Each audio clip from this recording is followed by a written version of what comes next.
ఓ కమాన్ వైభవి, నీ స్థాయి ఇంతలా పడిపోతుందని నేను అనుకోలేదు. బేబ్,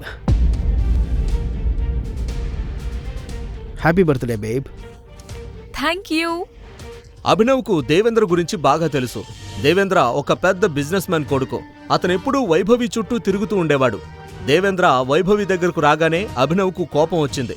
అతని చేతిలో ఉన్న పెద్ద గిఫ్ట్ ముందు అభినవ్ తెచ్చిన చిన్న పేస్ట్రీ ఏమాత్రం సరిపోలేదు. హాయ్ దేవ్. నా వైభవిని తాకడానికి నీకెంత ధైర్యం? Stop it. ఫ్రెండ్స్, మీకు నా స్టాండర్డ్స్ మీద అంత అనుమానం ఉంది కదా. నా స్టాండర్డ్స్ ఏంటో ఇప్పుడు చూపిస్తాను. అభినవ్, నేను నీకు బ్రేకప్ చెప్తున్నాను. వాట్?